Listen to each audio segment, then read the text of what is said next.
Hey guys, welcome back to the playthrough. When we last left off, Gaz got grounded, so let's check in on him, see what happens when we bring Gino back. So if you take Gino back after the forest maze to go see Gaz, you're treated to this lovely little cutscene where Gaz tells his mom, "Hey look, Gino's alive, I told ya." And of course Gaz's mom thinks it's just a guy in a costume. But Gino and company try to explain the whole Star Pieces, Star Road thing to Gaz, which is what they're doing here with this lovely presentation. And it kind of goes over his head. He doesn't really get what's happening.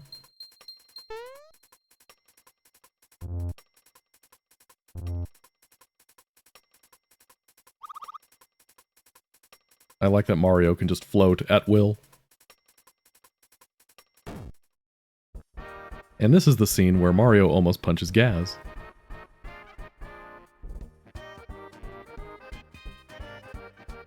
Mario needs all the help he can get. Yeah, Mario doesn't like that.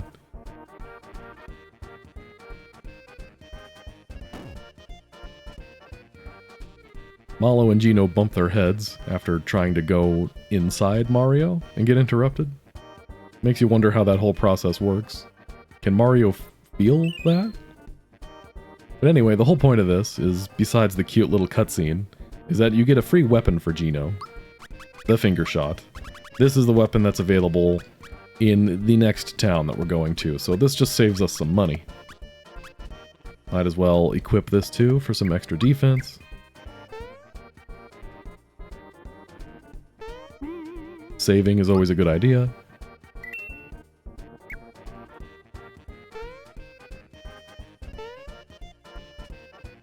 And one other thing before we leave, the treasure chest guy. So remember how I told you we didn't want to let this guy in until we found the treasure? Well, we found the treasure, so now let's let him in.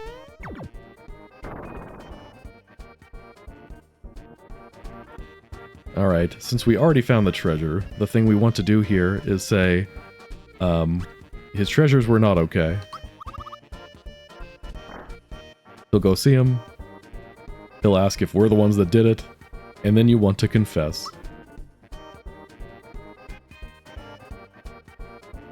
He'll give you a hint as to where the treasure is, but if you've already found it, he gives you a frog coin. Which is pretty cool. Now, we're onto the optional area of the game. You can go through the entire game without ever coming here. But of course, this is a 100% run, so yes, we're going to come here. It's an interesting level concept. It takes the typical 2D Mario platformer underground level thing and applies it to a 3D plane, which is kind of neat. Can you jump on these guys? You can. Cool.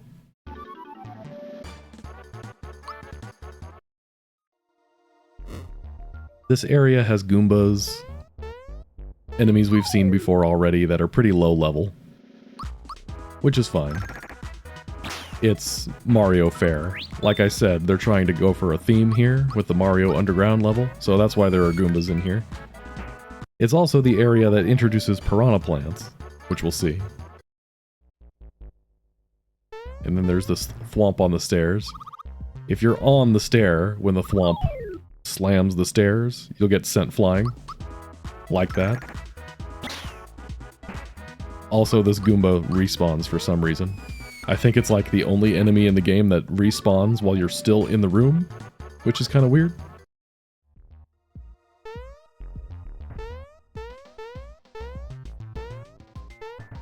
Let's fight one of these piranha plants, just for fun. Actually, no, let's do it in the next area.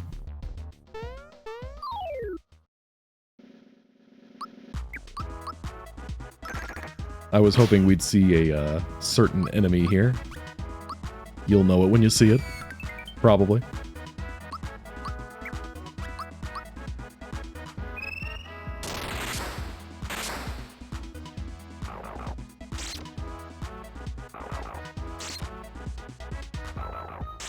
Malo's Thunderbolt is great as an attack all, but at this point in the game it's just still kind of weak.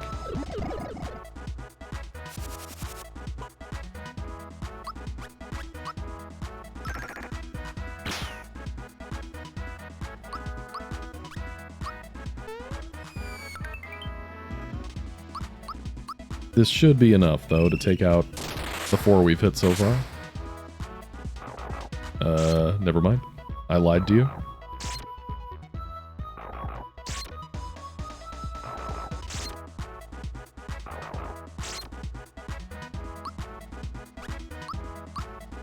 Never leave home without supplies. The Goombas are pretty weak, but the piranha plants are actually level appropriate.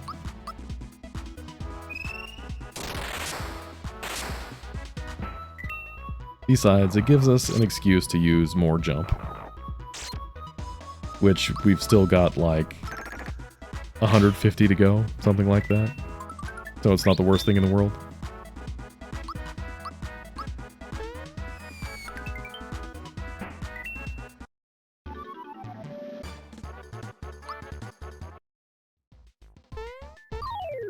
Let's see if we can find it.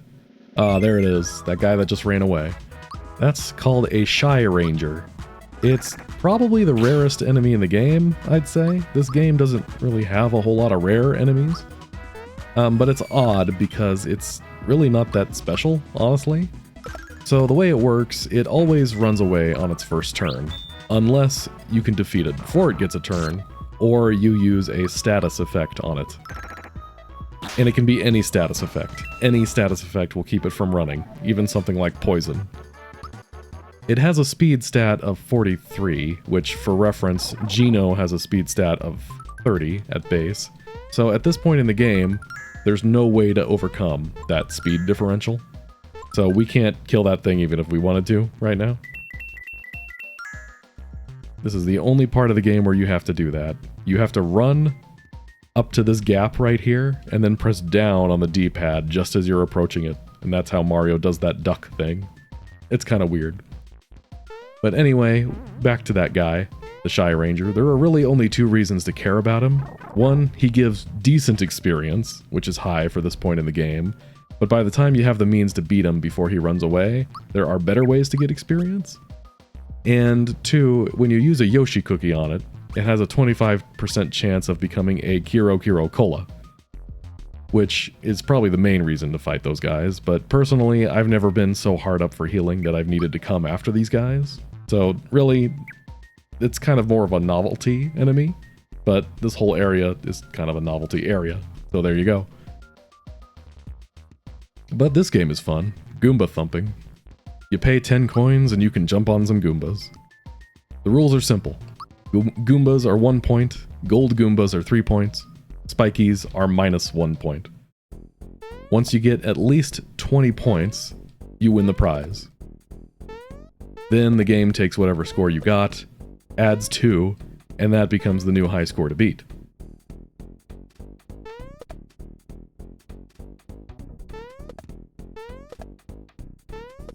$13 points, we're getting there. 16, 17, and 20.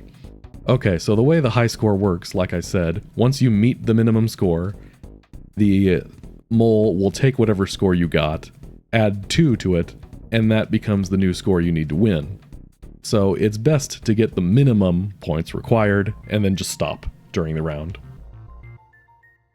First time you beat the score, you get a flower tab.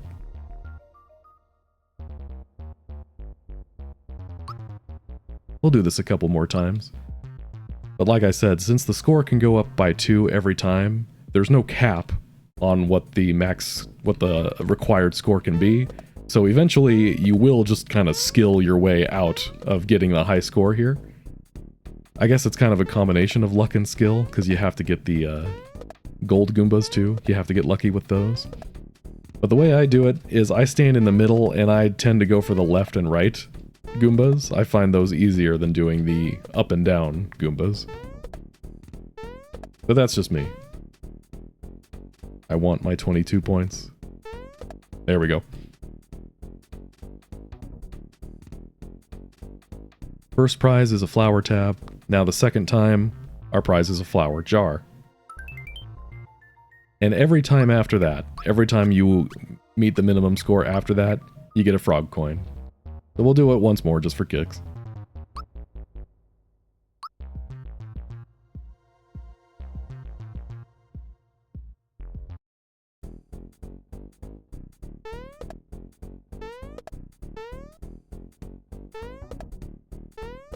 Almost got spikied there.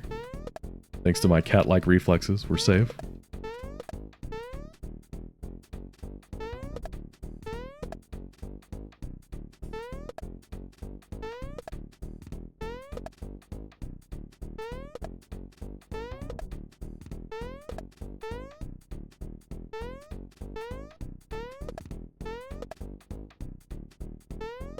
Alright, we got our 24, so we can stop.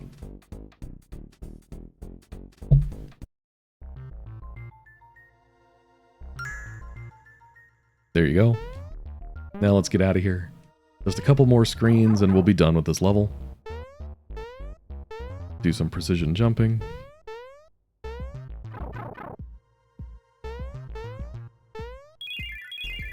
Ouch. Yeah, the little guys take your coins when you touch them, so try not to touch them.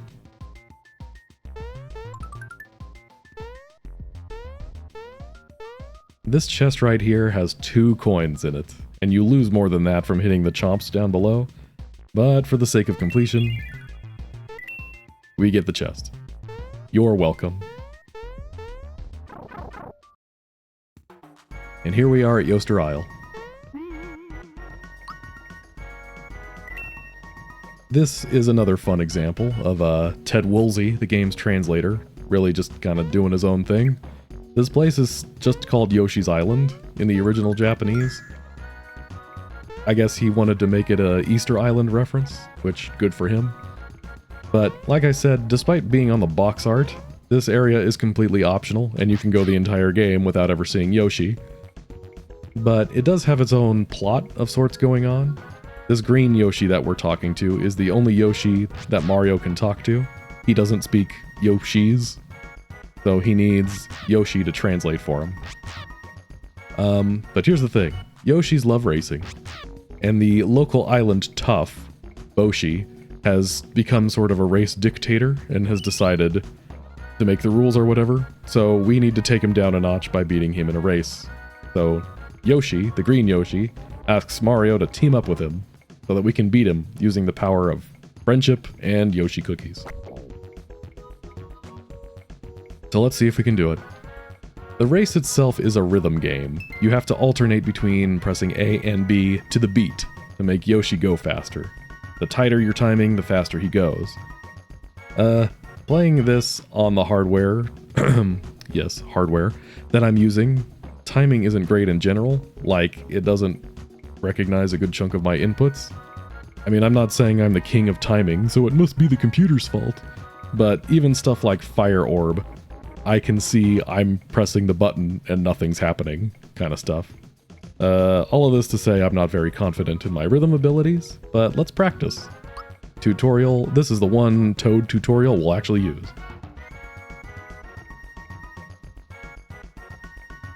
And yes, you can also press Y to eat a cookie during a race. It gives you a little boost of speed, but it's not enough to rely on.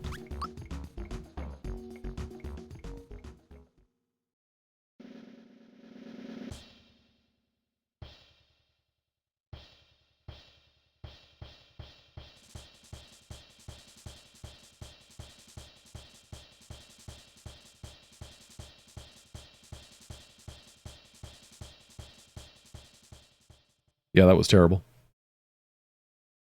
Let me try again.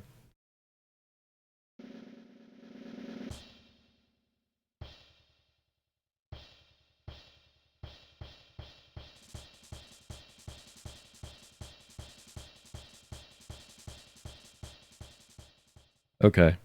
Kind of weird, but the way that my timing works and the delay in the video, I have to like do it before I think I need to do it, which is confusing, but we'll see how this goes.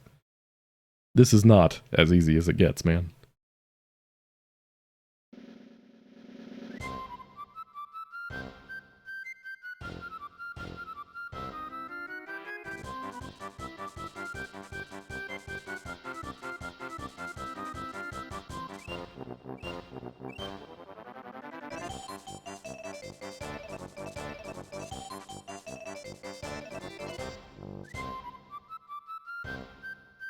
Okay, not bad for a first time.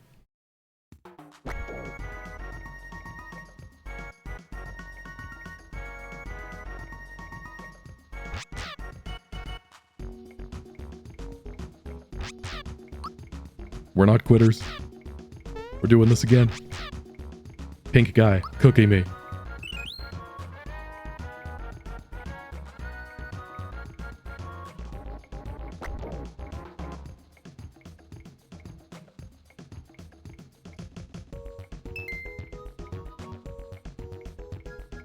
We got this, Toad.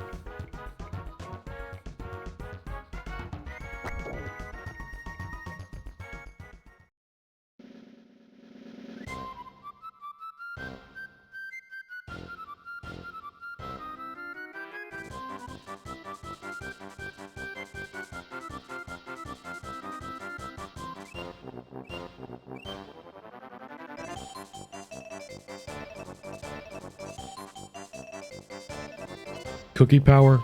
Let's do this. Nice. First try. Okay, now that Boshi has been taken down a peg, everyone can race again. Yay! So gameplay-wise, you can now race against other Yoshis and Boshi, along with the prize being more Yoshi cookies. You can bet on how many cookies you want to wager. Boshi will tell you the odds, and you can win more cookies depending on how tough it is. But for you completionists out there, later on in the game, one of the Yoshi eggs...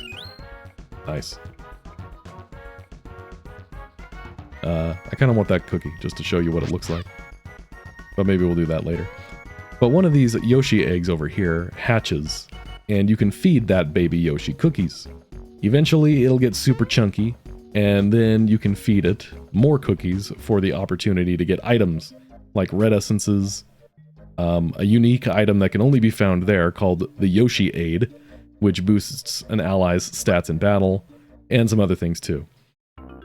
And since having the Yoshi baby become chunky is a permanent thing, that's something we will be doing as part of the completionist file. So you'll see that later. But for now that we've finished with our optional side quest area thingy, that'll be the end of this video. And next time we'll save a couple kids from ultimate peril? In the mines? I don't know. The children yearn for the mines. So we'll see what happens next time. Thanks for watching.